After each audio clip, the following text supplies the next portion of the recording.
Bonjour tout le monde. Bonjour, bonjour. Florent du coup de d'Ocorga. Est-ce que déjà tout le monde m'entend? Est-ce que vous me voyez? Je pense que ça devrait être bon. Oh oui, moi c'est bon. Super, génial, impeccable. Ça, Je vais simplement du coup introduire le petit webinaire d'aujourd'hui du coup qui va être animé par Kathleen, orthophoniste et utilisatrice de Docorga. Et du coup, l'idée aujourd'hui, c'est que avant l'été, Kathleen nous avait présenté comment utiliser la prise de rendez-vous en ligne pendant l'été. On sait qu'il y a beaucoup de personnes qui s'y mettent pendant les périodes de vacances parce que ça génère des trous, des lapins et une réorganisation d'agenda. Et aujourd'hui, on sait qu'il y a beaucoup de personnes qui se posent la question de l'utiliser finalement toute l'année et pas que en période de vacances. Finalement, comme d'autres professions pourraient le faire, mais on se dit souvent, OK, en tant qu'orthophoniste, en tant que psychomotricienne, en tant qu'ergothérapeute ou en tant que neuropsychologue, par exemple, eh bien, comment je peux faire parce que j'ai des rendez-vous récurrents, j'ai des patients qui sont habitués à leur créneau du mardi à 15 heures, par exemple, comment ça peut fonctionner? Donc l'idée aujourd'hui, c'est pas que DocOrga vous présente une démo de l'application. Alors, je vais juste couper le micro. Voilà, super. L'idée, du coup, c'est que bah, ce soit une professionnelle, du coup, qui vous explique comment bah, ça fonctionnait pour elle et surtout bah, qu'elle réponde à vos questions. Donc, moi, je resterai plutôt en retrait sur le webinaire. J'interviendrai juste pour des questions techniques ou si vous avez besoin, il n'y a pas de souci. Mais l'idée, c'est que vous discutiez entre pros parce que c'est ça la richesse aussi de DocOrga, c'est d'avoir une superbe communauté de professionnels, du coup, qui bossent ensemble. Donc voilà, on adore mettre ça à profit aussi. Donc, je laisse Kathleen du coup prendre la parole et puis si vous avez besoin de moi, n'hésitez pas et s'il y a besoin, j'interviendrai en commentaire. Voilà. Bon webinaire tout le monde.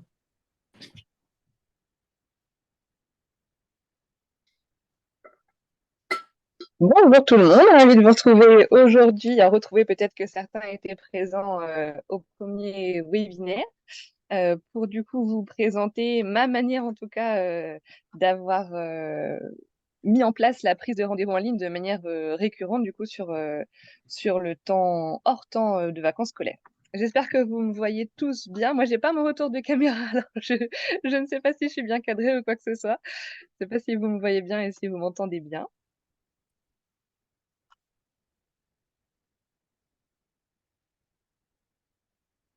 Oui, non, parce qu'au moins une personne peut me oui, parfait. Super, merci beaucoup. Alors n'hésitez surtout pas à poser vos questions, soit, bah, en parlant, soit là avec, la discussion sur le côté. Moi, je vais vraiment dérouler la manière dont j'ai procédé, en fait.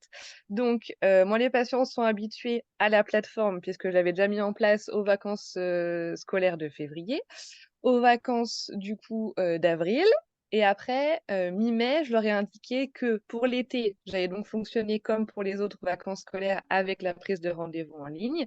Mais nouveauté, à la rentrée, bah, ça sera également le cas. En fait, on va continuer, le fonctionnement de l'été glissant sur la rentrée. Alors je m'attendais à avoir un peu de réticence parce que comme on le sait, la plupart des patients sont habitués comme disait Florent, à avoir leur créneau, du mardi, 14 heures ou peu importe. Mais là, en fait, j'ai juste pas laissé le choix, j'aurais juste indiqué que le fonctionnement allait changer. Et donc moi, j'ai environ une soixantaine de patients différents et sur les 60, honnêtement, j'ai eu 3 réactions, en me disant que ça allait être compliqué, en me disant que, et ben, qu'ils verraient bien, hein, que si de toute façon, quand ils se connecteront, s'il y a pas les créneaux qui leur convient et ben, la prise en charge s'arrêtera. Bah, en fait, j'ai pas cherché à argumenter, je dis: «Bah, d'accord, le fonctionnement est comme ça». Après, nuance quand même, je conserve les créneaux, hebdomadaires récurrents pour tous les patients adultes neuro, parce que pour eux, je sais que ça sera compliqué de changer, même si j'en ai un ou 2, un, qui m'a dit préférer pouvoir choisir ses créneaux en fait, sur la plateforme, donc bah, il choisira ses créneaux. Et j'ai quelques patients qui ont beaucoup de prise en charge et qui ont besoin des taxis notamment. où les taxis ont un peu bloqué là pour le coup les parents en indiquant que, si ça changeait, n'importe comment toutes les semaines et ben, ils n'assuraient plus le transport. Donc c'était un petit peu du chantage, mais pour le coup, je peux comprendre que ce soit compliqué pour eux aussi de s'organiser. Donc pour ces quelques patients-là, j'ai aussi bloqué moi des créneaux fixes. Donc sur ma semaine, sur mes 60 rendez-vous, ça représente une douzaine. J'ai 12 créneaux, hebdomadaires qui sont fixes pour les patients, mais je leur ai bien indiqué que, moi le but, alors là c'est vraiment personnel, hein, mais moi le but de la prise en charge en ligne aussi, c'est d'être vraiment flexible, par rapport à ma fille, par rapport aux horaires et tout ça le soir. Donc j'ai quelques créneaux fixes qui sont le soir. Je leur ai dit: «Bah, s'il y a certaines semaines où j'ai besoin, où je comptais moi finir plus tôt, ben, sur ces semaines-là, les créneaux, seraient supprimés ou, remplacés du coup par un autre, dans la semaine». Donc, début juin, j'avais indiqué à tout le monde, les différentes dates, c'est-à-dire que moi, mi-juin, l'agenda en ligne était ouvert pour, tout juillet, parce que j'ai travaillé en juillet et que le 1er août, l'agenda en ligne serait, ouvert pour la période du 28 août, je reprends lundi, jusqu'aux, du coup, vacances de la Toussaint non inclus. Donc j'avais fait un petit papier, je leur avais envoyé par SMS à tout le monde, donc tout le monde était au courant et en plus, en fouinant un peu, sur DocOrga, j'ai trouvé l'option pour envoyer soit SMS ou soit mail groupé à tout le monde et en fait, avant de partir en vacances, j'ai préparé ma liste, du coup, avec tous les patients. J'ai préparé mon petit SMS comme quoi, la prise de rendez-vous serait possible et le 1er août, j'ai juste eu à cliquer pour que ça envoie à tous les patients.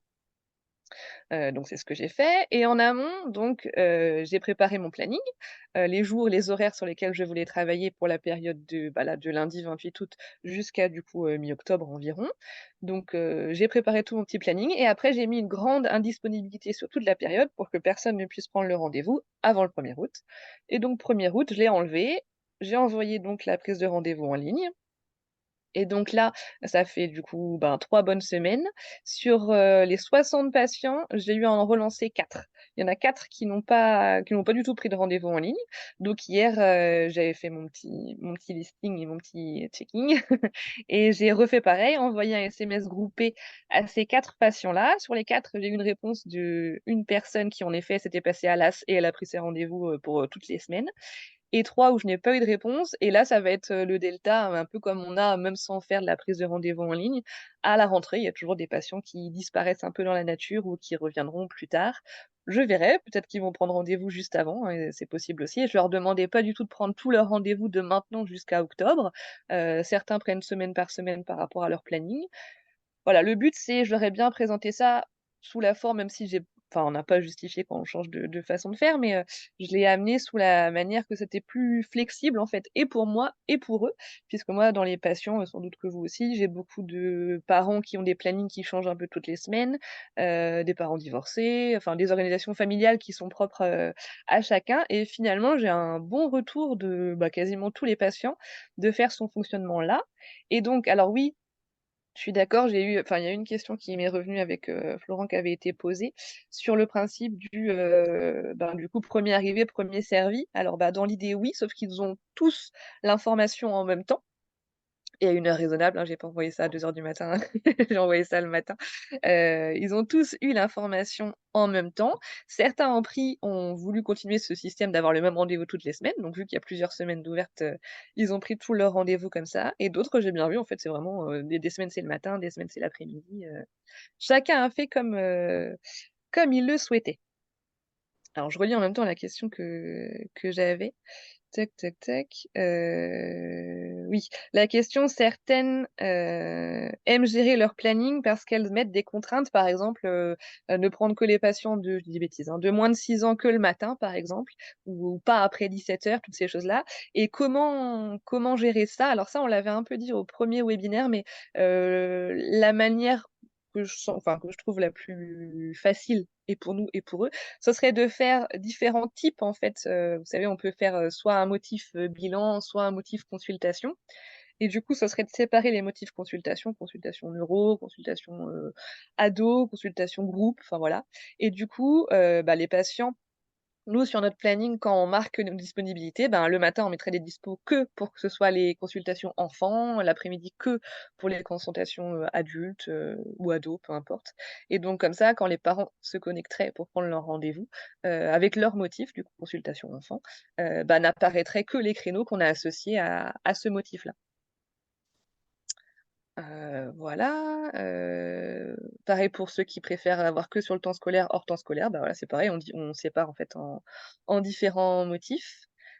Et il y avait une autre question pour, l'alerte désistement parce que oui, il arrive quand même là, j'ai eu le cas avec une patiente, j'ai eu un retour par mail, d'une maman me disant que, alors elle s'est connectée la semaine dernière, hein, donc ça faisait déjà 3 semaines que le planning était ouvert, qu'aucun, créneau ne lui convenait. Alors en sachant que là, moi j'ai mis beaucoup plus de créneaux pour, voir un peu comment ça fonctionnait. Chaque semaine, il reste une douzaine de créneaux parce que j'ai 10 bilans là à la rentrée, donc j'ai une douzaine de créneaux sur la semaine. Donc ça laissait quand même de la flexibilité. Elle me dit n'avoir trouvé aucun créneau. Bah, ce que je peux comprendre, hein. Donc je lui ai mis l'alerte désistement. Ce qui veut dire que dès qu'un créneau, soit que je vais rajouter, soit qu'un patient, aura libéré, elle recevra un mail lui disant que tel créneau est disponible. Et là, du coup, après, elle pourra prendre rendez-vous. Je ne sais pas si j'ai parlé un peu vite, je ne sais pas si vous avez déjà des questions sur tout ça, n'hésitez pas, soit on discute. Moi, j'ai une petite question à te poser, mais je pense que ça intéressera tout le monde parce que c'est une question souvent qu'on a au téléphone bah, de la part de nos utilisatrices ou utilisateurs.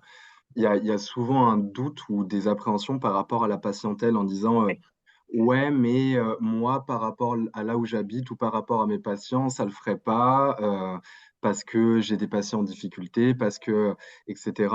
Et nous, c'est vrai qu'on a tendance à dire oui, effectivement, il y a peut-être quelques patients avec qui ça peut être compliqué, mais malgré tout, dans la majorité, ça se passe bien, quel que soit le secteur géographique.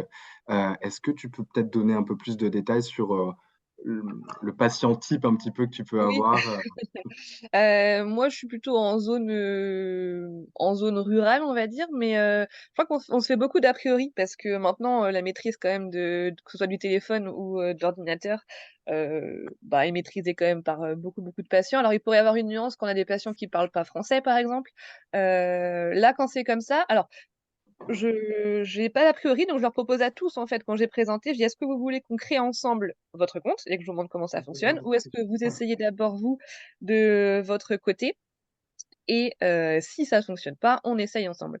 Et finalement, j'ai pas eu besoin d'aider aucun patient à créer son compte, à prendre les rendez-vous non plus. Ça peut être bien. Je vois certains retours avec certaines orthophonistes que certains patients vont pas jusqu'au bout du bout pour cliquer et du coup réserver leur rendez-vous. Moi, ça m'est pas arrivé avec les patients, mais quand c'est comme ça, bah, voilà, leur expliquer qu'ils sont pas allés jusqu'au bout, leur montrer une fois, heu et ça se fait bien. Mais je crois qu'on se fait beaucoup d'a priori, en fait, et sur le fait de pas réussir à remplir son agenda, ce qui est légitime, et sur le fait que les patients vont pas se débrouiller. Moi, de toute façon, et c'est ce que j'ai dit aux patients, moi, je suis en test. Là, je le fais jusqu'aux vacances de la Toussaint. Si jamais ça me convenait pas, rien m'interdit de revenir sur un fonctionnement, à l'inverse. Ça fait pas tant que ça de semaines, en fait, hein, de fin août là jusqu'à mi-octobre. Je sais que sur les périodes de vacances scolaires, ça marche très, très bien. Là, je le vois, mon planning se remplit. Après moi, je fais un peu de surbooking pour, justement, dès qu'il y a des désistements, normalement les créneaux sont repris. Mais je pense que faut vraiment partir de l'idée que si c'est en fait, l'idée, c'est est-ce qu'on a envie, nous, de mettre ça en place pour nous faciliter la vie? Moi, ça a été le cas. Là, la rentrée, pour la rentrée, j'ai rien eu à gérer. Je m'attendais quand même à recevoir des SMS de patients, justement, n'y arrivant pas ou ayant un souci, ou trouvant pas de rendez-vous et tout ça. J'ai eu aucun retour par SMS et je trouve que c'est ce qui est bien aussi avec l'envoi groupé par SMS, que comme c'est un message automatique, ben, ils peuvent pas répondre déjà. Donc c'est moins tentant de répondre tout de suite à un message à l'orthophoniste.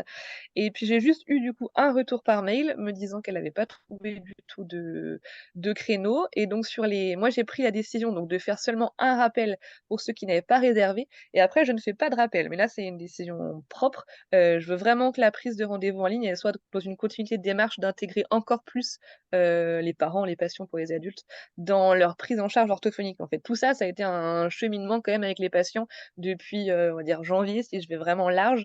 J'ai vraiment fait un tri aussi sur, les patients quand je leur ai indiqué mon nouveau fonctionnement, j'aurais bien dit que ça montrait une motivation de venir à la c'est plus en fait un automatisme. Je sais pas vous, mais moi, dernièrement, là, ces dernières années, après le covid, je trouve, j'ai beaucoup de patients, j'appelle moi les patients, taxi ou drive où en fait les parents viennent déposer, sur le taxi, le patient vient à sa séance, mais finalement c'est parce que c'est automatique et je vois pas les parents ou, enfin voilà, c'est assez on est enfin je trouve que c'est plus comme avant sur le relationnel, pas avec tous, hein, mais avec une grande majorité et en fait, il y en a qui m'ont quand je leur ai proposé le nouveau enfin pas proposé, annoncé le nouveau fonctionnement, il y en a clairement qui m'ont dit: «Bah OK, bah on va jusqu'à l'été puis après on arrête».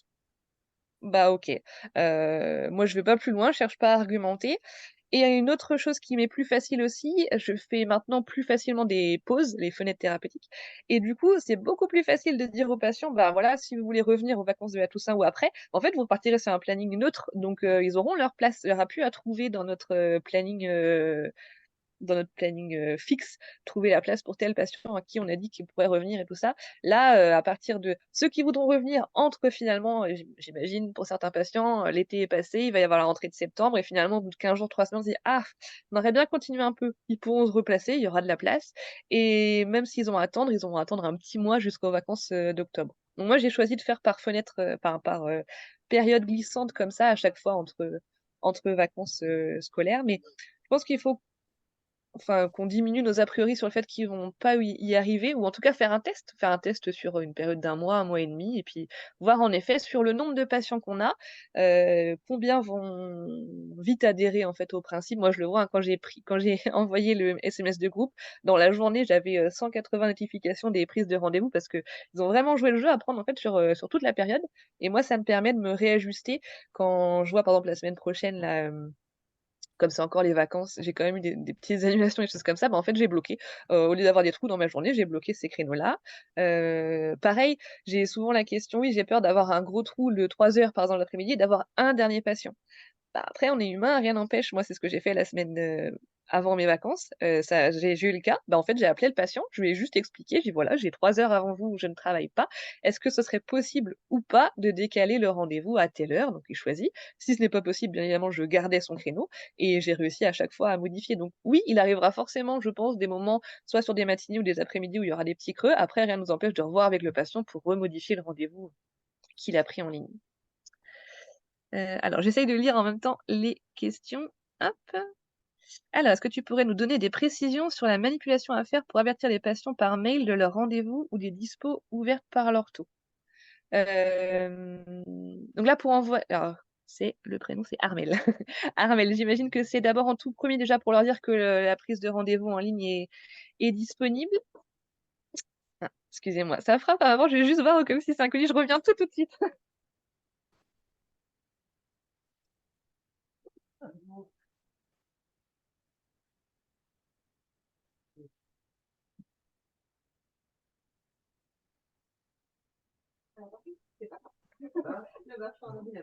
J'en profite juste pour répondre à la petite question de Delphine. Je vous ai répondu dans le texte, mais comme ça répondra à tout le monde. Delphine demandait si l'alerte Excusez-moi. désistement faisait partie du pack offert du coup aux orthophonistes. En fait, l'alerte désistement, du coup, c'est une des fonctionnalités de la prise de rendez-vous en ligne. Donc, effectivement, ça fait partie des outils gratuits pour les orthophonistes, hein. C'est une fonction de la prise de rendez-vous, donc c'est dedans. Ça va avec, quoi, il n'y a pas de souci. Et si tu as besoin, Catherine, pour répondre à la question d'Armel, si tu le souhaites pour montrer la manipulation, je peux aussi partager mon écran sur DocOrga si tu le souhaites pour expliquer, pour que tu expliques en même temps, il n'y a pas de souci, quoi. Oui, mais là, je suis en train de réfléchir si je pouvais même pas le faire parce que pour faire ça, il y a pas de nom de patient qui apparaissent ni quoi que ce soit quand je fais cette manip-là. Donc là, je Ah, peux bah super, impeccable. Je te là, laisse je le vais faire alors. partager du coup. Hop! Alors du coup, tac. Donc, quand on est sur notre, page d'accueil de DocOrga, on va dans boîte à outils, tout à gauche et donc contacter vos patients par mail ou par SMS.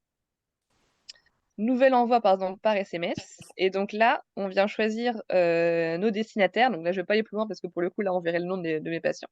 Donc là, je choisis mes destinataires. Après contenu, donc on a selon le nombre de caractères qu'on utilise, ça nous indique en bas si on utilise un ou 2 SMS. Moi, j'avais fait vraiment court. J'avais noté que la prise de rendez-vous en ligne était possible pour la période du 28 août au 10 ou 11 octobre et j'avais juste remis le code de réservation parce que ça, c'est souvent qu'on me le redemande. Donc j'avais mis ça, et après envoi. Après si c'était la question pour l'alerte désistement, là, il faut aller sur la fiche patient du coup. Donc là, je vais pas je vais pas le montrer sur mon écran. Sur la fiche patient et puis, juste, il y a juste une, petite, case à cocher pour qu'il soit alerté dès qu'on met des nouveaux rendez-vous. J'espère que ça a répondu à la question, Darnel? Oui, Oui? super, merci beaucoup. Et du Parfait. coup, l'alerte désistement, ça peut se faire que par SMS, pas par mail? Si on n'a pas le pack SMS, par C'est exemple? par mail, hein, si je dis pas de bêtises d'ailleurs, c'est que par mail, je crois, Ah, ok, d'accord, pour le super. coup. Ben, merci beaucoup. Et du coup, quand tu ouvres tes dispos, par exemple, du 1er septembre au 10 octobre, je dis Oui. n'importe quoi, Oui, oui. euh, c'est toi, quand tu ouvres tes dispos, qui mets cette période-là. C'est Oui. pas parce que après on a une option à cocher qui est, je sais plus, Oui, il faut pas que ce genre soit il le voit un visible, 2 mois mois après, avant. oui. Ouais, c'est ça. Donc Non, bah, moi, c'est dans mes paramètres. Là, c'est moi qui ai choisi, en fait. oui. Après, j'ai mis une indisponibilité, en fait, sur la période d'après. D'accord, ok, super, merci beaucoup. De rien. Alors, il y avait une question d'après. Certains patients trouvent laborieux de devoir reprendre rendez-vous toutes les semaines. Que penses-tu de créer une répétition jusqu'aux vacances et de reprendre notre créneau après les vacances? Bah, du coup, alors dans l'idée, oui, mais ça enlève la charge mentale d'avoir à faire son planning. On dit aux patients, en fait, qu'on va ouvrir seulement une semaine et là, ils vont devoir tous choisir leur créneau, mais du coup, ça va être un créneau hebdomadaire pour toutes les semaines. Moi, ça me plaisait aussi de plus avoir le même planning, le même agenda toutes les semaines. Mais là, bon, oui, ce serait une manière de faire pour se libérer la charge mentale, d'avoir le planning à faire, mais pour ne pas donner la contrainte aux patients d'avoir à prendre rendez-vous toutes les semaines. Ça peut être une manière de faire. C'est en fait, l'outil est enfin, on peut vraiment le modeler comme on le souhaite. On peut très bien aussi ouvrir le planning que toutes les 3 semaines, en fait, et le faire glisser. Si vous-même, vous avez un planning qui peut être changeant, pour des contraintes, personnelles ou familiales, vous pouvez l'ouvrir que, par tranche de 15 jours. Enfin, voilà, après, c'est pareil, hein, si vous avez ouvert, par exemple, là, sur 1 mois et demi, si finalement j'ai un rendez-vous personnel qui se cale sur un moment où j'ai mis des patients, bah là j'annulerai, les rendez-vous et pareil, il y a une petite manip pour, que le patient reçoive un mail pour être alerté. Alors même si, j'enverrai un SMS où je préviendrai le patient, mais il peut aussi avoir un mail pour lui dire que le rendez-vous a été, annulé. Alors là, il y a une question, mais ça va être plus pour toi Florent, je pense. Lors de la dernière visio, il avait été question d'un livret à donner aux patients pour leur expliquer le fonctionnement du site. Est-ce que cela a été créé ou est-ce que c'est toujours en projet? Alors, merci pour cette question, Léa, c'est vachement intéressant. Effectivement, on en avait parlé lors de la première visio. C'est toujours en projet, mais un projet à court terme, dans le sens où on est parti en vacances un petit peu sur le mois d'août, donc du coup, c'est un petit peu retardé ce projet. Là, sur la rentrée, normalement, d'ici quelques semaines, on va avoir une nouvelle personne qui va rejoindre l'équipe d'Okorga et qui va prendre un poste en communication et quelqu'un qui va être plus experte que moi ou que Camille sur le sujet, parce qu'actuellement c'est Camille et moi qui nous occupons des réseaux sociaux et de la création des contenus. Mais on veut aussi faire les choses bien et avoir quelqu'un qui ne fasse que ça chez Docorga. Donc, on va certainement attendre que cette personne nous rejoigne pour la mettre sur ce projet dès qu'elle arrive ou qu'il arrive, euh, parce que c'est vachement important pour nous, justement, de pouvoir donner et un livret aux patients. Et on se disait même qu'un livret de tutos pour les professionnels que nous rejoignent aussi, c'est vachement intéressant. Donc, on a plein de superbes idées, mais on se dit tant qu'à faire quelque chose comme ça et qu'on veut que ce soit vraiment bien fait et que ça parle tout de suite aux patients.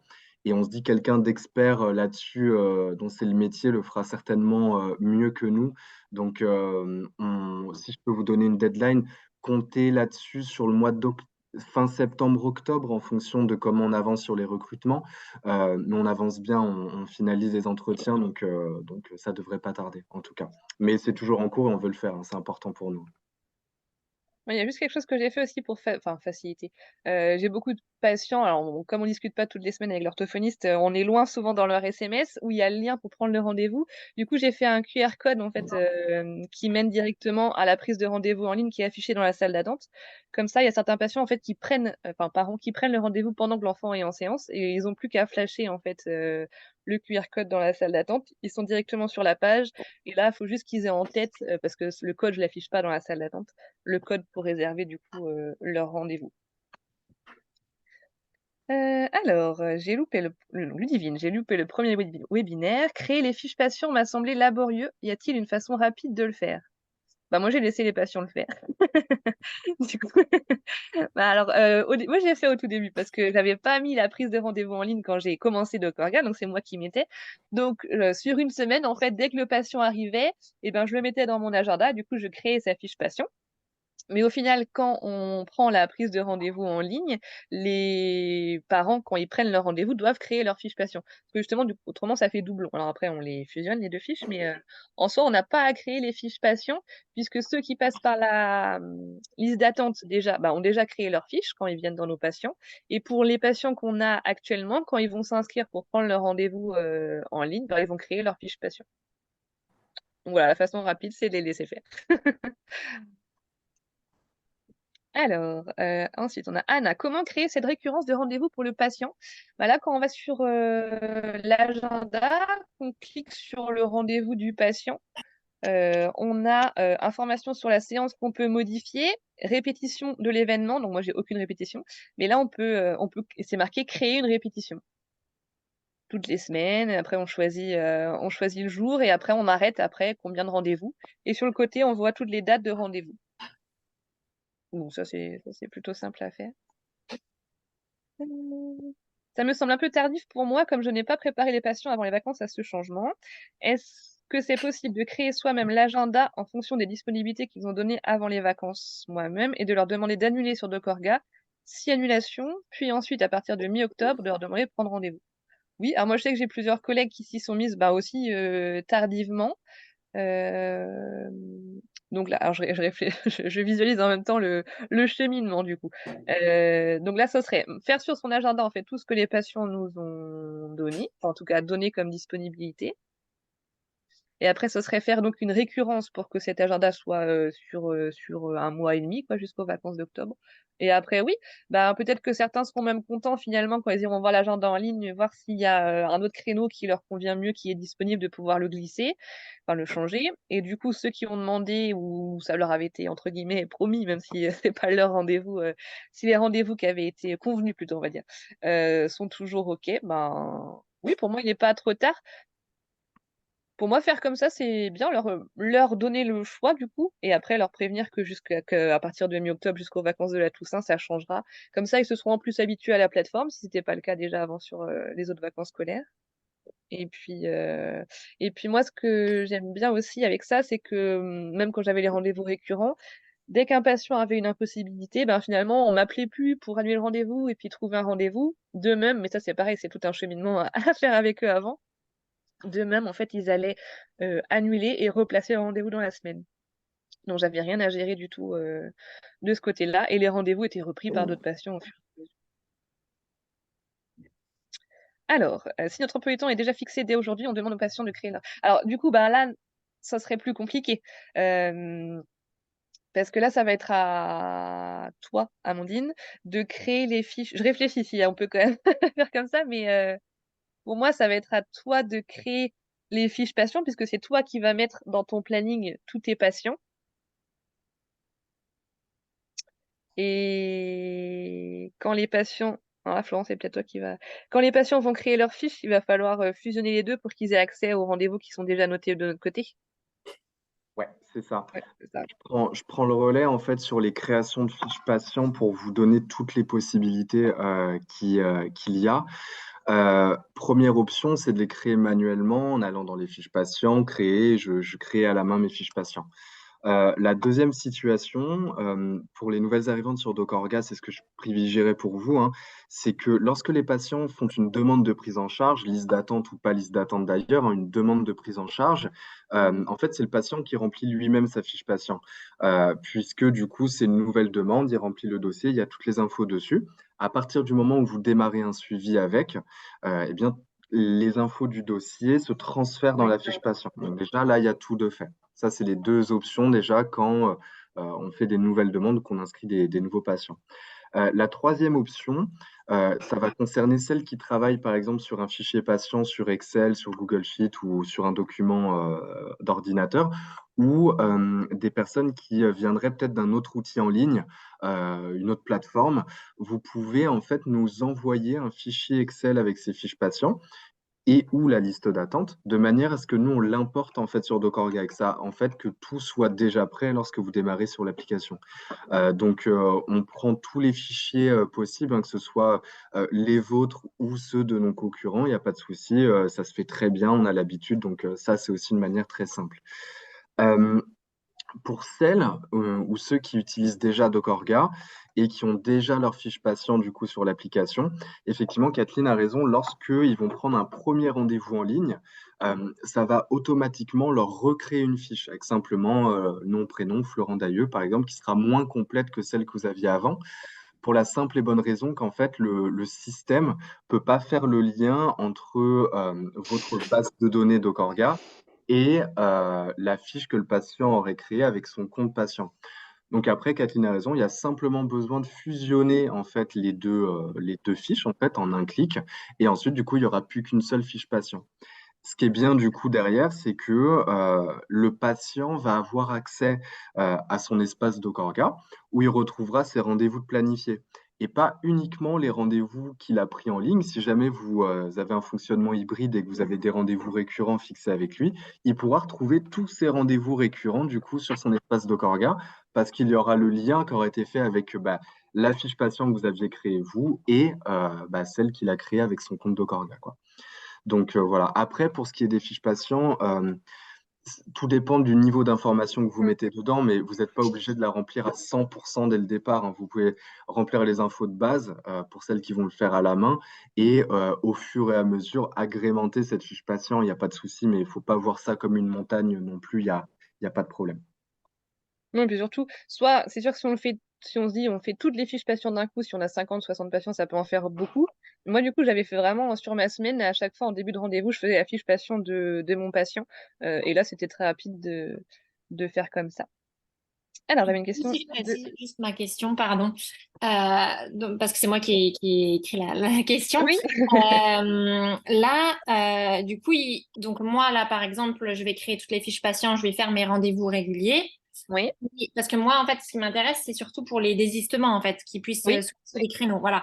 Et donc, je crée leur fiche patient, je leur demande de créer fiche patient, et après, je fusionne pour que eux, après, modifient s'ils C'est ils ont ça. besoin. Oui, Ok, d'accord. Ouais. Oui, là, c'est dans le cas de pas de nouveaux patients, hein, pas de liste oui, oui, d'attente, c'est ça. Oui, vraiment oui. ceux qui sont Non, c'est suivis. ça. Ok, d'accord, Ça ok. va être ça. Comme ça, ils pourront changer. En fait, si en effet ils veulent changer leur rendez-vous récurrent avec un autre, ils Ok, le pourront. Par contre, ils pourront, ça sera à faire semaine par semaine s'ils veulent le changer.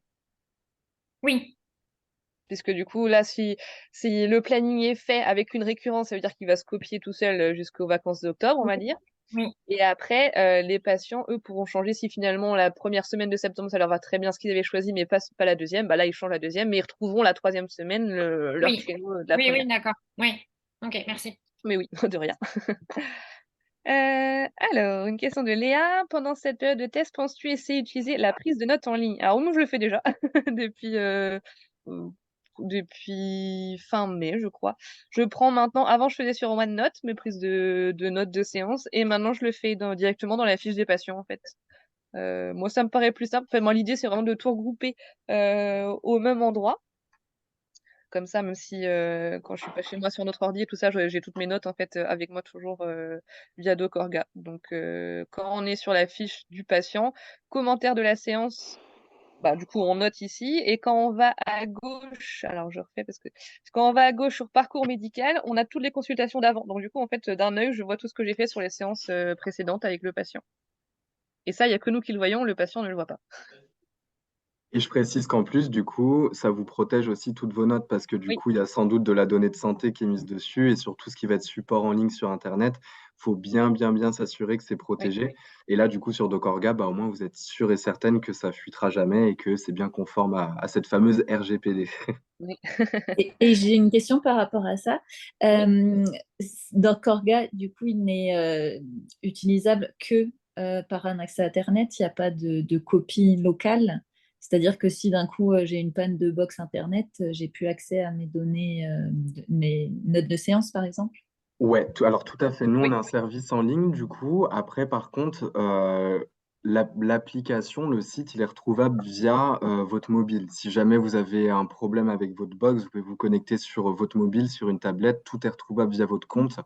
On a fait le choix en fait de ne pas faire de logiciel d'installer parce que ça présente d'autres risques, notamment les hacks d'ordinateurs, en plus de niveau sécurité, mais tout bêtement aussi avec l'obsolescence technologique et que bah, en fait ça nécessite des mises à jour encore plus régulières et parfois bah, si vous avez votre ordi qui ne marche plus, ça pose aussi d'autres problèmes. Là où Internet, on peut le retrouver un peu plus facilement, que ce soit via notre téléphone en 4G ou autre. Donc, c'est vrai que c'est que via Internet. Mais du coup, ce qui nous permet, nous, de protéger les données, parce que toutes les données sont stockées en ligne sur les fameux hébergeurs données de santé, ce qui n'est pas le cas, en fait, quand c'est stocké en local sur les ordinateurs. Ok, merci. Voilà. Si on veut rester, si on veut rester sur ordinateur aussi, on peut faire un partage de connexion avec son téléphone et ça fonctionne du coup, même si on a une panne de box Internet. Ok. Alors, Delphine, pour des nouvelles demandes que l'on souhaite intégrer nous-mêmes en liste d'attente, par exemple pour une personne âgée avec un accès Internet difficile, est-ce possible? Ben oui, c'est nous-mêmes qui créons. Moi, c'est ce que j'ai fait quand j'ai commencé DocOrga, du coup, quand j'ai réintégré toutes les demandes que j'avais avant sur papier. Donc, liste d'attente, je réfléchis, mais liste d'attente, candidature en attente et, si je dis pas de bêtises, ajouter une candidature en haut à droite. Et puis là, on l'ajoute. On la met à quelle date on l'ajoute? Comme ça, elle vient s'intercaler. Si c'était une demande plus ancienne qu'on avait oubliée, ben voilà, on peut la recaler au bon endroit dans la liste d'attente.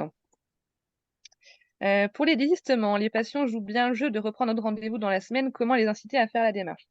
Alors là, ça dépend un peu comment on fonctionne déjà là, à l'heure actuelle, et puis comment on va leur amener tout ça. Mais moi, je suis partie de la, on va dire de plus loin dans le fait de l'investissement, voilà, que la prise en charge orthophonique, une séance par semaine, s'il n'y a pas un investissement déjà pour qu'il y ait un rendez-vous par semaine, parce que ça, je rebondis, mais ça me fait penser à ça. J'ai aussi eu des questions sur le fait de, j'ai peur que le patient ne prenne pas rendez-vous toutes les semaines et qu'il vienne, par exemple, une fois tous les 15 jours, une fois tous les 3 semaines. Alors moi, je leur ai bien indiqué qu'avec ce fonctionnement-là, ça ne fonctionnerait avec les patients que s'ils jouaient le jeu de prendre rendez-vous toutes les semaines. Alors après, j'ai bien nuancé en disant: «Je peux comprendre que voilà, il puisse arriver que sur une semaine, il y ait aucun créneau qui leur corresponde, et que là, bon, bah, OK, on n'a pas de rendez-vous». Mais dans ces cas-là, de prendre des fois 2 rendez-vous sur la semaine, voilà. J'aurais bien dit que s'ils ne jouaient pas le jeu d'être réguliers dans la prise de rendez-vous, vu qu'ils ont tous accès en même temps au rendez-vous, qu'en fait la prise en charge, ne se poursuivrait pas parce qu'elle n'aurait aucune efficacité. Je l'ai pas mis sous forme de punitions qui vont être retirées des patients s'ils prennent pas rendez-vous. J'ai vraiment pris c'est dans le sens où c'est pour eux, enfin s'ils viennent au rendez-vous, c'est que c'est pour eux et que si finalement ils n'ont envie de venir qu'une fois toutes les 3 semaines, ça montre peut-être aussi que la motivation finalement n'est pas là et que je peux comprendre tout à fait, ou alors que, c'est dans une période familiale qui peut être compliquée de trouver du temps et que dans ces cas-là, on arrête la prise en charge et que si à un moment donné, ils retrouvent un rythme qui leur permettrait de prendre un rendez-vous par semaine, on reprendrait plus tard. Mais pour les désistements, moi, je leur ai bien indiqué aussi que pareil, hein, je peux comprendre que sur une semaine, un désistement, il y ait pas de créneau qui leur convienne, qu'ils puissent pas le replacer, OK. Mais si c'est qu'une fois, OK. Si c'est toutes les semaines pareil, non, ça marche pas et donc là, rendez-vous avec le parent où on réexplique, les bases et que si, le contrat thérapeutique n'est pas respecté d'un côté ou de l'autre, du coup, la prise en charge, se termine et en fait, c'est ce qui m'est arrivé un peu, c'est les patients qu'on peut traîner des fois sur des mois, voire des années où on se dit: «Oui, mais enfin, il m'a posé quand même 2, 3, 4 lapins» et là, avec la prise de rendez-vous en ligne, en fait, non, ça c'est plus facile, je trouve, de mettre fin à ces prises en charge-là. Ils ont toutes les cartes en main. C'est pas nous qui leur imposons un horaire qui est compliqué à gérer pour eux. Ils ont toutes les cartes en main de prendre leur rendez-vous. Après, si ça fonctionne pas, c'est qu'il y a un autre problème derrière, c'est qu'il y a pas de motivation ou autre et on refait le point sur tout ça. Comment alors je rebondis sur nos questions, sauf si, il y avait besoin d'éclaircir ou d'expliquer autre chose sur celle des désistements. Céline, j'espère que j'ai répondu bien à ta question. Alors après, Manon, comment fonctionnes-tu pour l'alerte désistement cas par cas à la demande ou pour tous? Alors pas pour tous, parce que pour moi, même moi je me mets en termes de patiente, si je suis une patiente qui prend mes rendez-vous, j'ai pas envie d'avoir un mail de l'orthophoniste à chaque fois qu'un créneau se désiste. Donc j'ai prévenu tous les patients qu'il existait cette alerte, que c'était moi qui pouvais la mettre et donc les patients, comme là, par exemple, cette maman qui m'a dit n'avoir trouvé aucun rendez-vous, bah là, je l'ai mise dans l'alerte. Moi, j'ai que 2 patients en alerte, désistement. J'ai aussi et ça va arriver, je pense, plus tard après, quand j'aurai des nouveaux patients et en pris comme ça Ouais, dans je vais venir vous rejoindre parce qu'en fait, alors, il y a un micro qui est ouvert, mais je ne sais pas lequel je suis en train de chercher pour le fermer. Hop, il est là. Du coup, j'ai perdu mon fil. Oui, les nouveaux patients qui arriveront, par exemple, je dis bêtise, mais 3 semaines avant les vacances d'octobre. Ben, eux, forcément, ils auront moins de choix quand ils vont devoir choisir leur créneau. Donc, j'imagine. Donc, pour ces patients-là, je mettrai l'alerte désistement, par exemple. Ouais, ils sont tous au courant qu'elle existe et c'est à eux de me demander s'ils souhaitent que je la mette. Ah, il y avait une question pour Florent. Yes. Ludivine qui a 2 lieux d'exercice. Est-ce que c'est possible d'avoir 2 codes de prise de rendez-vous? Alors, pour celles qui ont plusieurs lieux d'exercice, il y a plusieurs possibilités pour la prise de rendez-vous. Déjà, il faut savoir que une des premières choses à paramétrer sur votre compte DocOrga, c'est de paramétrer justement ces lieux que vous pouvez avoir. C'est dans les paramètres du compte et il y a un bouton lieu auquel en fait on va avoir le cabinet que vous avez renseigné lors de votre inscription. Et après, en fait, vous pouvez ajouter différents lieux. Ça peut être un autre cabinet physique, mais il faut savoir on a beaucoup de pros qui font de la visio. Elles mettent la visio en tant que lieu, ce qui permet en fait ensuite, dans le paramétrage de la prise de rendez-vous en ligne, de choisir en fait l'ouverture de disponibilité pour certains lieux. Admettons que j'ai 2 lieux, j'en ai un à Bayonne et un à Biarritz, par exemple, je dirais une bêtise, sur la moitié de la semaine. Bah, je vais aller créer une disponibilité à Bayonne le lundi, le mardi, le mercredi. Et eh bien, le jeudi et le vendredi, je vais aller ouvrir 2 nouvelles disponibilités, mais uniquement pour le lieu, Biarritz, par exemple. Ce qui fait que du coup, quand le petit patient, il va sur votre page de présentation, il va pouvoir, avant de choisir son motif et son créneau, choisir le lieu concerné. Et un patient qui est, à Bayonne, bah, choisira Bayonne, un patient qui est de Biarritz, il choisira Biarritz, quoi, par exemple. Donc ça, c'est la première possibilité. Je ne sais pas si ça répond à la question, puisque Ludivine, vous parliez de code, et est-ce que peut-être vous parliez du mot de passe, puisque, et ça va me permettre de répondre à la question de Perrine en même temps, je pense.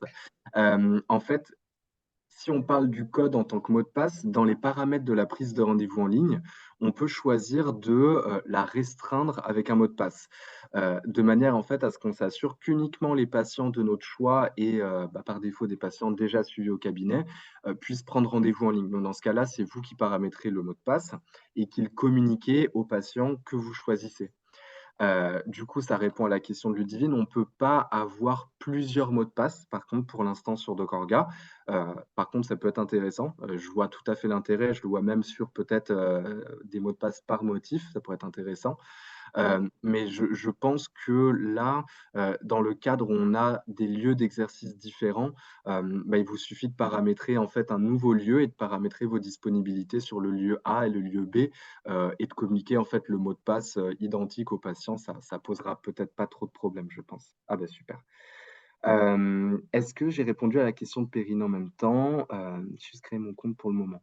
Donc c'est vraiment, ouais, dans le paramétrage parce que par défaut, si vous avez que la liste d'attente, en gros, sur votre page de présentation, il y aura marqué, Florent Dayeux, intégrer la liste d'attente. Il y aura un gros bouton intégrer la liste d'attente si vous n'avez activé que la liste d'attente. Si vous avez activé aussi la prise de rendez-vous en ligne, il y aura une question qui sera posée au patient. Est-ce que vous êtes déjà suivi au cabinet par Florent? Oui, non. Si je dis non, j'arrive sur le bouton intégrer la liste d'attente. Si je dis oui, par contre, je vais pouvoir arriver sur la prise de rendez-vous en ligne, par défaut. Si jamais je dis OK, je vais mettre un mot de passe, et ben, quand je cliquerai sur oui, je suis déjà suivi au cabinet, on me demandera de renseigner le mot de passe. Et il y a uniquement qu'en renseignant le mot de passe que je pourrai accéder ensuite au créneau libre. Donc ça permet vraiment juste de s'assurer que personne ne triche, quoi, finalement. Après, ça dépend des cabinets, ça dépend de tout le monde. J'en profite juste sur une petite précision par rapport à tout ça parce que c'est lié, que c'est une amélioration qui est arrivée cet été, donc voilà, j'en profite pour en parler. On a intégré une nouvelle fonctionnalité qui vous permet de suspendre temporairement l'envoi de nouvelles demandes de prise en charge. sans pour autant vous bloquer en fait l'accès à votre liste d'attente. Historiquement, en fait, on ne pouvait pas désactiver l'inscription en liste d'attente sans désactiver l'outil en entier. Là, les développeurs, du coup, ont fait en sorte que vous puissiez simplement stopper et empêcher les patients en fait d'envoyer une nouvelle demande de prise en charge, mais que vous puissiez malgré tout continuer à gérer votre liste d'attente active, quoi. Il n'y a pas de souci. Et on a fait la même chose sur la prise de rendez-vous en ligne, c'est-à-dire que vous pouvez suspendre temporairement la prise de rendez-vous sans désactiver l'outil et sans supprimer vos disponibilités, ce qui permet simplement d'empêcher temporairement, pendant une période donnée, soit l'inscription en liste d'attente, soit la prise de rendez-vous. Voilà. Alors, il y avait une question sur l'alerte désistement. Est-ce que les préférences de prise en charge sont importantes? Est-ce que les patients ne reçoivent l'alerte que si le créneau correspond à leurs préférences de disponibilité? Là, comme ça, j'aurais dit non. Ils reçoivent dès qu'un créneau est possible, mais ça c'est plus pour nous quand ils le mettent dans l'inscription sur la liste d'attente, leurs préférences de disponibilité, mais ça joue pas du tout. Et moi, je le vois, hein, les patients qui marquent leurs préférences, c'est pas du tout ce qu'ils prennent après comme rendez-vous finalement. Est-ce que les patients connaissent leur place sur la liste d'attente? Alors, j'aurais dit non comme ça, mais je suis pas sûre. Non, pas du tout. Non, hein, ouais. Non, non, non, pas du tout.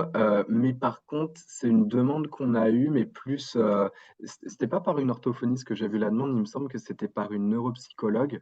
Euh, Pourquoi pas l'intégrer, mais on le rendra pas par défaut. Je pense que c'est vraiment assez personnel par rapport à la situation au cabinet puisque en désert médical et quand on a une liste d'attente avec Mm. parfois 250 personnes, je pense pas que ça ait trop d'intérêt au patient qui sache qu'il est 235e ou Non. 220e.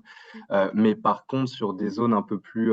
Non, c'était une conseillère en lactation IBCLC qui me disait justement en fait que le fait que pour les patients, bah, quand on a une petite liste d'attente, de savoir en fait que ça peut aller vite quand on a un turnover assez rapide, ça peut être intéressant. Donc je pense que c'est possible, on le mettra peut-être en place dans l'année, mais ce sera et paramétrable et au bon vouloir du praticien parce que c'est assez délicat quoi, comme sujet quand même. Mm.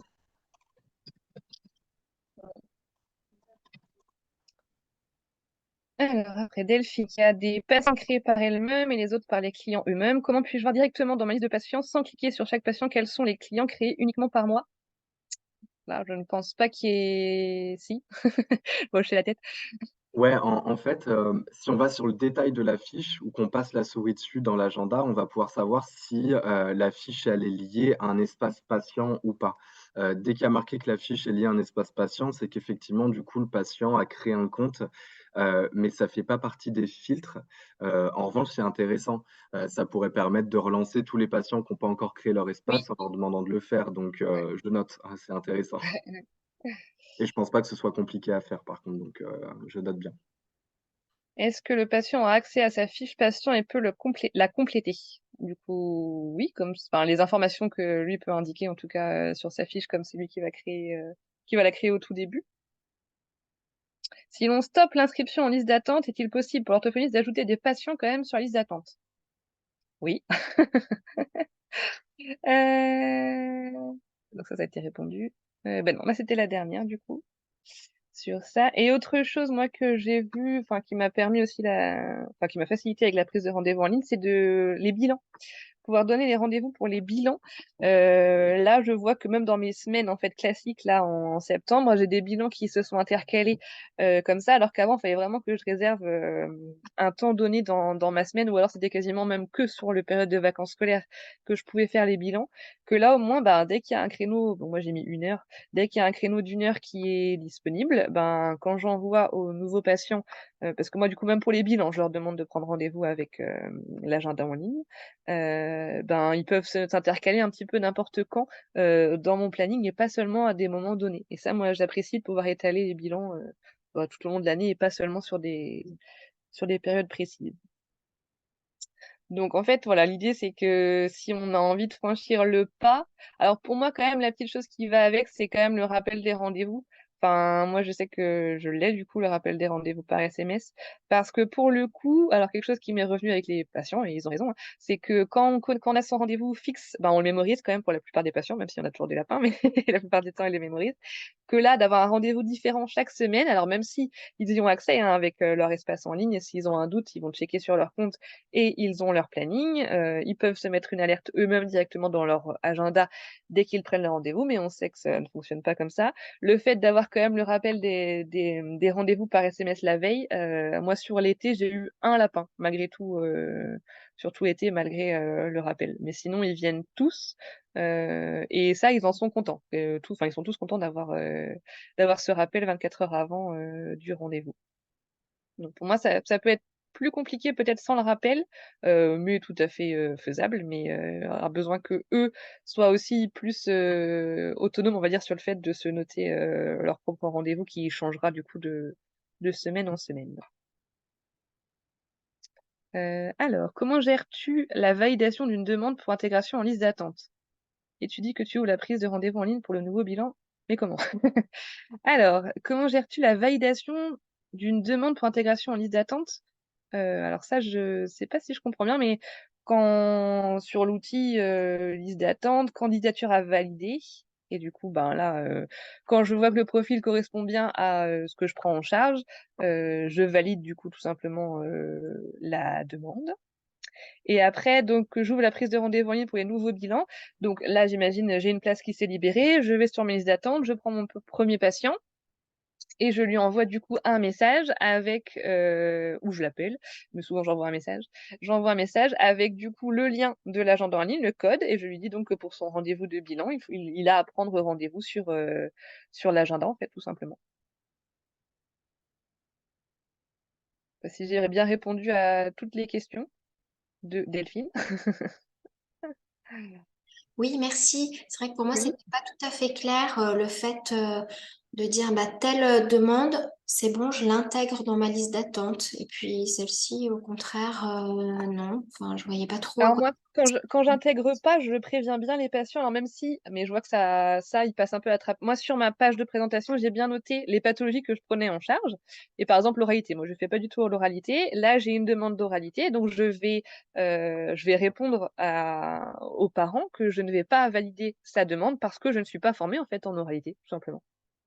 Quand je ne valide pas, j'indique pourquoi, hein, aux patients. Je supprime pas juste comme ça la demande de Tu prise en charge. les appelles ou tu les Non. traites pas? Honnêtement, non. Je gère tout par mail maintenant, enfin par mail ou via l'espace du coup, sécurisé plutôt de Corga, mais j'appelle pas, même si j'indique parce que je sais que, enfin comme un peu partout, hein, on est surchargé.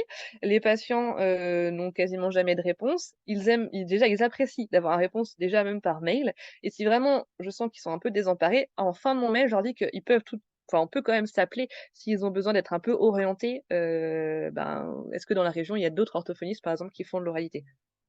Mais sinon, je gère tout par mail et en fait, j'ai jamais personne qui me rappelle après, hein. Tout se gère, même je pense que les patients, la plupart font ça sur leur temps de travail et tout ça, ils préfèrent autant passer par l'écrit que par, le téléphone. Il y a seulement certains patients avec qui je vois qu'il y a un peu de mal, c'est vrai que la communication par écrit, on n'a pas les intonations, ça peut vite emmener à des quiproquos avec certains patients, et ceux-là, j'ai plus facilement le réflexe, pardon, de les appeler, mais là, pour mes patients récurrents, du coup, pour les nouveaux comme ça, je peux pas savoir. Mais quand je vois qu'il y a un début de quiproquo par mail, et ça m'est arrivé une fois avec un patient, j'appelle, comme ça au moins on met tout à plat, ça me prend pas longtemps et puis c'est réglé. Les rappels SMS sont-ils paramétrables seulement ça? Ah bah tu as répondu Florent, oui. Le rappel, bah là aussi, c'est forcément 24 heures avant, mais non, on peut modifier. Est-ce qu'un patient peut annuler son rendez-vous en ligne? Bah, voilà, oui, mais il y a un délai. Et du coup, quand ils peuvent pas, ils ont le message comme quoi, ça leur est pas possible d'annuler le rendez-vous et qu'il faut contacter le professionnel. Question gestion des attentes. Est-ce qu'on peut préciser aux patients pour quelles raisons on les refuse? Bah, du coup, oui.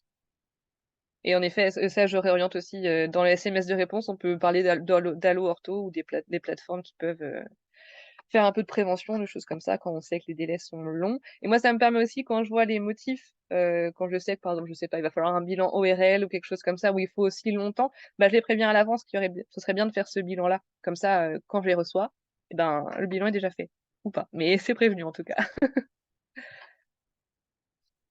Pour les rappels SMS, est-ce qu'il est possible de paramétrer un rappel toutes les 4 séances, par exemple, pour le règlement et la carte vitale? Mmh, là, comme ça, je dirais que non, Ouais, mais effectivement, ouais. pour l'instant, on peut uniquement envoyer, un seul, SMS, de rappel de rendez-vous, parce qu'on est vraiment sur du rappel de rendez-vous. Après, on peut aussi envoyer un SMS groupé, comme Mmh. Kathleen a montré tout à l'heure.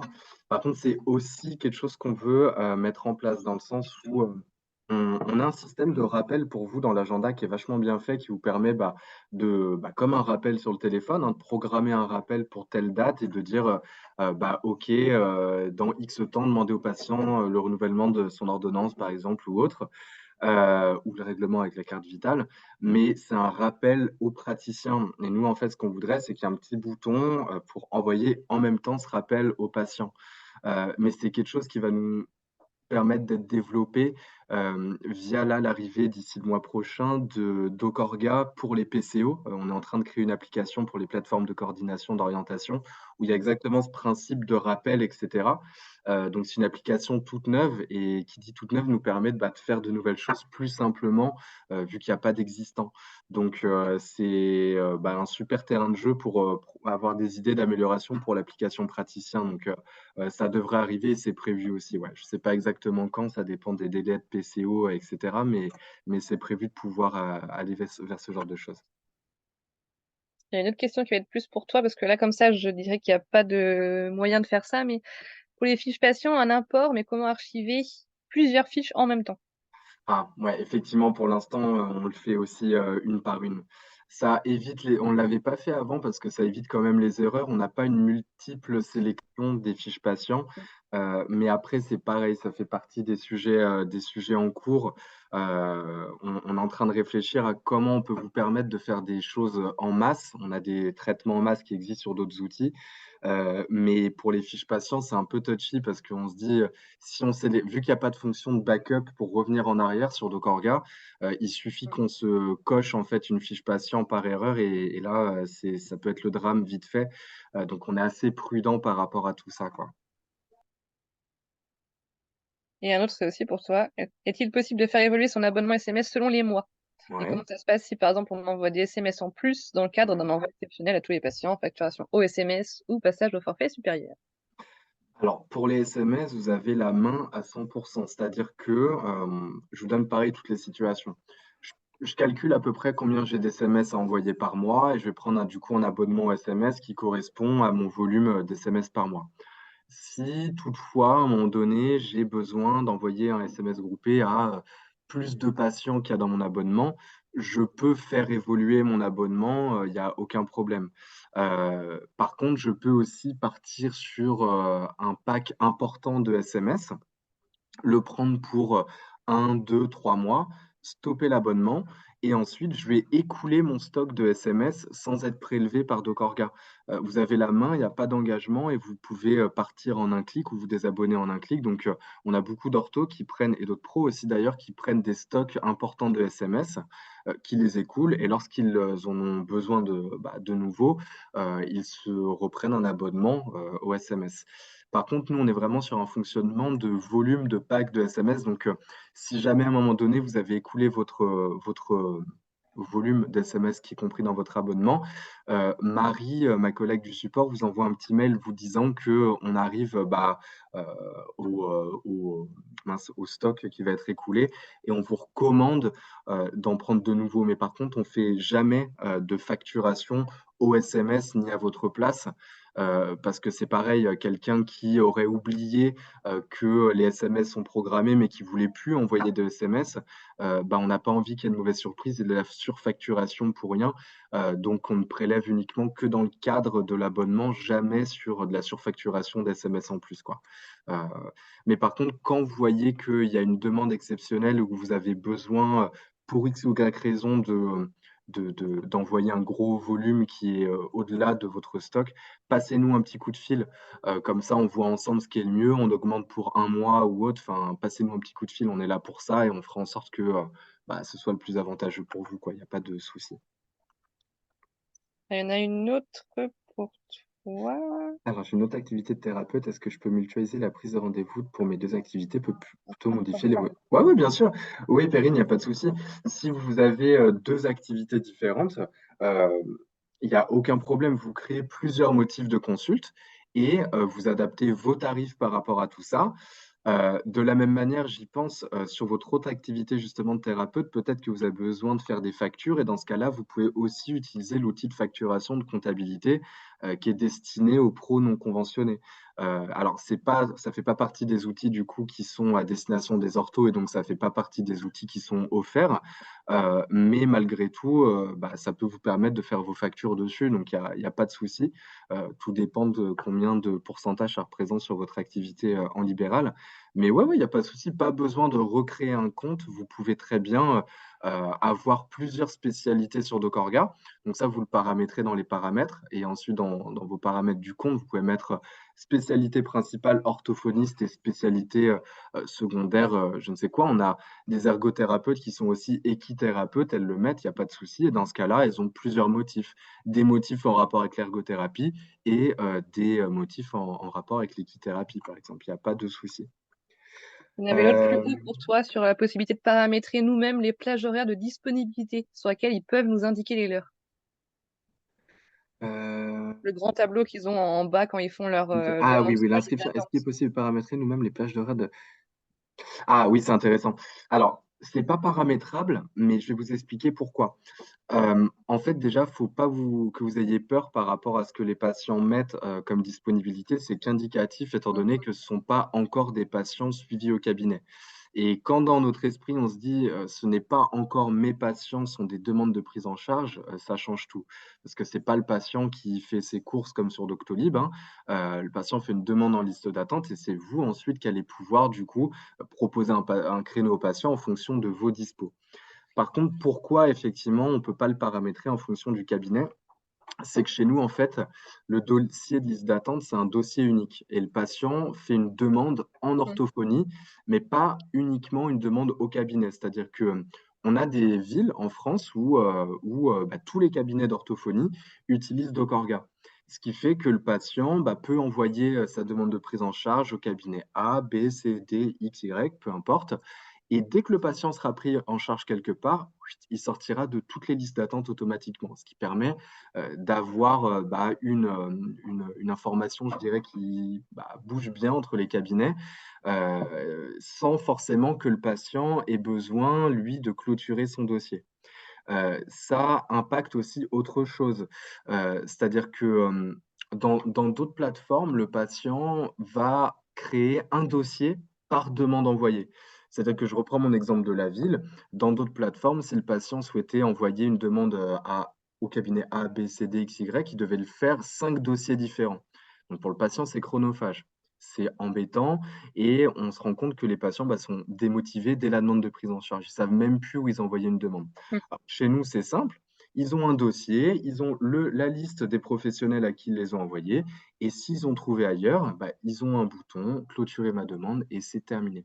Mais du coup, ce qui nécessite d'avoir un seul formulaire, du coup, qui soit unique, qui est différent en fonction des spécialités. On a un formulaire pour les orthos, un formulaire pour les psychologues, les psychomotes, mais par contre, par profession, ça reste le même dossier, mais par contre, qu'on met à jour continuellement. Donc, s'il y a des suggestions à faire dessus, on est preneur et on les modifie généralement rapidement. Alors, il y avait une question d'Armel. Je voudrais entrer des créneaux fixes pour les patients, mais leur laisser la possibilité de déplacer ou d'annuler ce rendez-vous en ligne pour ne pas avoir à gérer ça. Est-ce possible? Bah oui. Moi, j'ai fait ça du coup à chaque fois entre les périodes des vacances scolaires. Donc là, sur notre agenda, donc la seule chose à faire, c'est qu'il faut, donc nous, on crée la fiche du patient, mais il faut que le patient ait créé sa fiche, qu'on ait fusionné pour qu'il ait accès à tous les créneaux qu'on a indiqués. Et après, là, libre à lui, il pourra annuler des rendez-vous ou les déplacer. Il n'y a pas de souci. Delphine, alors, désolée, je reviens sur l'information par mail d'un patient qu'on n'intégrerait pas en liste d'attente. Je ne vois pas comment lui envoyer un mail depuis Docorga. Alors, si je dis pas de bêtises, c'est quand on a la candidature à valider, quand on clique sur archiver plutôt. Alors, ça, on peut demander des précisions. Si on pense qu'on va quand même l'intégrer, mais qu'il nous manque des précisions, demander des précisions et là, on envoie un message. Si je dis pas de bêtises, mais j'ai pas envie de le faire sur un patient au cas où, quand on clique sur archiver, il y a la possibilité de mettre un message pour lui dire pourquoi ça a été archivé. C'est bien là, Florent? Je suis désolé, je raccroche les wagons. J'avais un petit SMS d'une utilisatrice. Il y a pas de souci. Quand je clique sur archiver sur une demande Ouais, sur la liste d'attente, là, j'ai bien possibilité d'envoyer un petit message pour dire pourquoi j'ai reçu. ouais, c'est C'est ça, hein? exactement Ouais, ça. c'est ça. Pour que ce soit clair, il n'y a pas d'obligation de se justifier, c'est-à-dire que Oui, vous pouvez très bien cliquer sur archiver et ensuite, du coup, archiver la demande. Dans ce cas-là, si vous n'écrivez rien, le patient ne recevra pas de mail. Il ne sera pas averti que sa demande a été archivée. Parce qu'on a des pros qui n'ont pas envie voilà, que le patient soit mis au courant. Par contre, dès lors que vous souhaitez que le patient soit au courant que sa demande n'est pas prise en charge, vous avez une grosse zone de texte où vous pouvez écrire.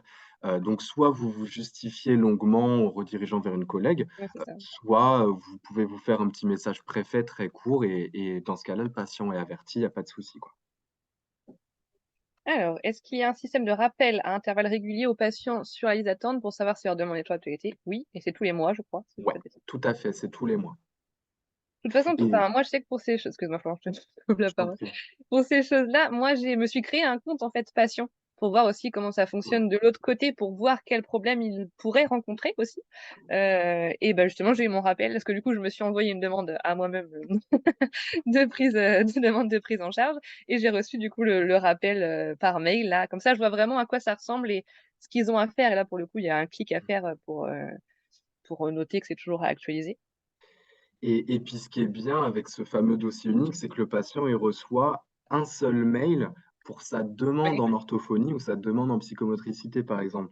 Parce que je vous laisse imaginer un patient, qui le ferait sur, d'autres ouais. solutions et qui ferait 10 dossiers. C'est-à-dire qu'en fonction de dans le mois, quand est-ce qu'il a envoyé son dossier, beh, il reçoit 10 mails par mois et en fait, là, le patient, on le perd complètement. Donc là, ce qui est bien, c'est que le patient reçoit un mail par mois. Il dit oui ou non, je suis toujours en recherche. Il peut ne pas répondre aussi, ça peut arriver. Dans ce cas-là, sa date d'intérêt n'est pas mise à jour. Et nous, en fait, on va le Mmh. relancer 3 fois suivantes, donc au bout de 4 mois. S'il n'a pas renouvelé sa demande et qu'il ne vous dit pas qu'il est toujours à la recherche d'un suivi en orthophonie, et ben dans ce cas-là, on va considérer que sa demande est inactive et on va, le sortir de vos listes d'attente. Par contre, il sera toujours dans l'onglet, toutes les candidatures. Vous pouvez tout retrouver, tous les statuts, tous les dossiers, mais on considère simplement que le dossier est inactif. Mais par contre, le patient est averti et il peut, réactiver sa demande quand il le souhaite. Mais, on estime qu'au bout de 4 mois, si le patient n'a pas répondu au mail, c'est, bah, peut-être qu'il a trouvé finalement ou qu'il n'est pas si impliqué que ça, quoi. Alors, il y avait pas d'autres questions. Je sais pas s'il y a d'autres choses. Moi, je pense avoir fait à peu près le Ouais. tour, mais c'est en fait, c'est enfin, chacun a son propre fonctionnement. Moi, il y en a qui vont être Mmh. rassurés d'avoir un planning qui va être fixe, toutes les semaines, mais pouvoir avoir seulement la flexibilité de ne pas gérer, les annulations, si des semaines on a des formations par exemple et qu'on ne peut pas travailler tel jour, pouvoir remettre sur un autre jour. Moi, ça me plaît là de pouvoir changer de planning chaque semaine. Je sais qu'il y a des collègues, elles font un peu le mix, elles gardent des créneaux hebdomadaires sur, par exemple, elles vont faire que de la neuro, je dis des bêtises, hein, mais tout le lundi, donc celui-là, il va être que fixe et après sur les autres jours de la semaine, ça va être variable avec la prise de rendez-vous en ligne. C'est très flexible, enfin, chacun fait comme il le souhaite. Après, c'est le but de ces outils-là, c'est d'être rapide, mais c'est à force de faire et manipuler aussi. Donc là, sur les périodes où, quand on a, un créneau sans patient, bah, voilà, s'entraîner, faire, un espace, patient. Même s'il y a plein de tutos, il y a plein de choses déjà sur le site de Corga et sur la communauté Facebook, on a toujours des réponses, mais, en le faisant nous-mêmes, je trouve qu'on intègre plus facilement aussi, toutes ces petites manipulations-là, les petits outils, d'envoyer des messages groupés, toutes ces choses-là. Et par ailleurs, il y a des questions, on est évidemment là, c'est-à-dire que vous n'hésitez pas à cliquer sur le petit point d'interrogation qui est en haut à droite de votre compte et vous pouvez envoyer un message à Marie, qui, vous répondra rapidement, il y a pas de souci. Il y a la communauté Facebook, comme disait Kathleen, qui est, vachement pratique pour ça et bah, si, il y a pas de réponse, nous, on vous répond de toute façon, il y a pas de souci. Donc comptez sur nous. Il y a les tutos justement qui sont sur YouTube. Vous tapez DocOrga sur YouTube, il y a toute une série de tutos où on va plus loin que sur la page dédiée aux orthophonistes. Il y a même des tutos sur l'outil de facturation, si justement, bah, Perrine, vous souhaitez regarder un petit peu à quoi ça ressemble. Enfin, sur même les outils d'agenda, fiches patients, Mmh. vous pouvez regarder sans problème. Donc voilà. j'en profite aussi, n'hésitez surtout pas, je mets le lien sur la conversation, mais à vous abonner à la page Insta de Kathleen qui fait un contenu aussi vraiment super sur l'orthophonie et sur l'organisation, qui vous donnera plein de bons petits conseils bah, voilà, sur comment vous C'est organiser au gentil ça. cabinet. Bah, Merci. avec plaisir, n'hésitez pas. Petite dernière, donc à la poubelle l'agenda papier. Ah. Ah oui, enfin. Alors, j'avoue, moi j'adore tout ce qui est papeterie et tout ça. J'ai eu du mal, mais et je pensais d'ailleurs le garder, mais ben, je ne note plus parce qu'en fait c'était double travail, c'est-à-dire que le matin ou même en début de semaine, je notais mes rendez-vous au crayon à papier sur mon agenda. Vu que mon agenda bah, fluctuait sur la semaine avec des annulations et tout ça, je me retrouvais à gommer et tout ça. Enfin bref, c'était tout un petit bins. Donc je me garde un petit agenda quand même, mais là plus pour noter mes choses à penser, même s'il y a le rappel sur Dockerga, mais j'aime vraiment bien le papier pour des petits trucs. Quand le patient me dit rapidement qu'il a, je sais pas, une équipe Mm. éducative la semaine d'après, ou voilà, des petits trucs comme ça, ou mes rendez-vous perso, j'ai un petit agenda, mais je note plus du tout mes rendez-vous, vu que ça fluctue en fait beaucoup, de jour en jour et de semaine en semaine. Et comme je l'ai mis sur mon téléphone, en fait, du coup, j'ai mon agenda tout le temps avec moi. Si je veux checker le dimanche soir à quelle heure je commence le lundi matin, je check rapidement sur mon téléphone. Mais non, moi, je n'ai plus, je n'aurai plus là à partir de septembre Mm. d'agenda papier. Et ça fait ça en moins à stocker aussi. C'est toujours ça de prix. Mais vu que ça, quand c'est plus hebdomadaire, je vois plus vraiment l'intérêt d'avoir de noter en fait ses rendez-vous. Et sur Dockerga, on peut noter quand le patient est venu ou pas venu. Donc moi, j'aimais bien le papier parce que ça me permettait de voir les patients qui étaient pas venus aussi, noter leurs yeux de couleur. Mais finalement, ça, on l'a directement via l'agenda en ligne, Mm. enfin, via notre agenda du coup sur Dockerga. Et j'avais réfléchi au fait que ce soit connecté à Internet, mais avant que je n'ai et plus de box et plus d'Internet sur mon téléphone. Enfin, faudrait vraiment être dans une zone où l'Internet est très très compliqué pour que ça puisse être un petit problème, mais sinon je vois pas de problème à avoir tout du coup sur l'application directement d'Operga. Et, Si et application, mais je sais même plus si c'est si c'est une appli. ouais, mais justement, c'était ça ma question parce que moi j'ai cherché sur Play Alors Store là pour non, elle est trouver pas. Enfin, Dockerga. je réponds à ta place, Laurent, mais elle est pas sur Play Store. Il faut aller sur Dockerga sur Internet. Et normalement, il y a une petite fenêtre qui s'ouvre. Alors, je sais plus ce qui est noté sur la petite fenêtre, mais pour télécharger en fait un raccourci ou quelque chose comme ça. Ouais, c'est ça en fait. Faut aller, que vous soyez sur Android ou sur iPhone, vous allez sur Safari ou sur Google, vous tapez Dockerga comme si vous étiez sur l'ordi, vous vous connectez. Et là, il y a un gros bouton où vous dira est-ce que vous souhaitez installer la version Oui. mobile, oui ou non. Ah oui, c'est ça. Et dans ce cas-là, bah, après, ça va se mettre en raccourci sur le téléphone. On l'a enlevé des stores parce qu'il y a 3 ou 4 ans de ça, en fait, Apple et Android nous demandaient que les abonnements en fait, de nos utilisatrices passent par Apple Pay, Android Pay et tout. Mm. Donc, on avait sondé à l'époque bah, par la communauté de Dockerga et la réponse était non. Donc, du coup, voilà, c'était vite vu, quoi. Ok, Euh, Mais oui, merci. du coup, moi j'appelle ça appli parce que c'est comme une appli. Enfin, j'ai ouais. l'onglet Dockerga sur mon téléphone et je clique juste dessus, je vois les rendez-vous et on peut aussi les annuler. On peut venir mettre des rendez-vous. Mm. Euh, bah, on a une notification. Enfin, voilà, c'est simple d'avoir ça directement dans sa poche. Moi, je sais que ça m'est arrivé une ou deux fois de tomber en panne de voiture et je n'ai jamais mon agenda papier. Moi, il restait tout le temps au cabinet. Et bah, la deuxième fois, j'étais bien contente d'avoir du coup mon agenda sur le téléphone et du coup les contacts pour prévenir mes patients que j'avais pas forcément. J'ai pas toujours mon téléphone pro non plus avec moi. Là, on a tout au même endroit en fait. De rien. C'était intéressant. Merci à vous. Merci à toutes. Ouais, je pense qu'on va pouvoir clôturer. Juste une dernière petite info parce que je sais que c'est pas forcément mis en avant sur Dockerga, mais euh, pour celles et ceux, mais du coup plutôt celles qui envisagent de partir sur des SMS de rappel de rendez-vous, petite info intéressante pour vous, si jamais bah, vous conseillez Dockerga à d'autres orthophonistes ou à d'autres pros réglementés qui pourraient utiliser Dockerga, bah, vous pouvez avoir 2 euros de réduction sur l'abonnement en marrainage ou en parrainage pendant 1 an. Il suffit simplement que la personne dise qu'elle vient de votre part. Donc, si jamais vous doutez de prendre des SMS pour le tarif, bah, sachez que si vous ramenez d'autres pros, bah, ça peut réduire le prix de l'abonnement jusqu'à gratuité de l'abonnement, il n'y a pas de souci. Voilà, c'était la petite info comme ça. Euh, Et Alors, je rebondis, mais il y avait une autre info qu'on avait donnée comme ça, et je crois que à l'autre webinaire, je crois pas qu'elle avait été dite Ouais. sur les réseaux, sur l'aide via la CPAM qu'on pouvait avoir Ah durant oui, le ouais. corps. Et du coup, quand on fait notre aide à la télétransmission chaque année, on a une petite case qu'on peut cocher si on fait de la télétransmission. Et depuis cette année, enfin l'année dernière, c'était via une plateforme sécurisée. Et avec Docorga, c'est possible. Et moi, j'avais envoyé un mail du coup à la la CPM pour savoir si Docorga rentrait dans les logiciels, enfin dans leur logiciel à eux sécurisés. Et oui, donc du coup, quand on utilise Docorga, qu'on fait alors quelques séances de visio forcément, on peut cocher ça. Et alors de mémoire, c'est 300 et quelques euros, je sais plus exactement. Mais du coup, voilà, si on a un abonnement de SMS, ben Mm. ça rentabilise en fait le prix des SMS en ayant cette option-là. Alors si c'est toujours la même chose l'année prochaine, c'est quand même un jour des surprises, mais normalement pour au moins l'année prochaine, ce sera pareil. Mais voilà, si vous doutiez aussi pour le prix du rappel des SMS, et moi c'est ce que je vois en fait, selon l'abonnement qu'on fait, moi j'avais calculé, ça me rentabilise, j'avais pas mal de lapins en fait, 2 ou 3 lapins évités, ça rentabilise tout de suite l'abonnement en fait. Je répète juste du coup pour Ludivine, en fait, le parrainage ou le marrainage, c'est tout simple.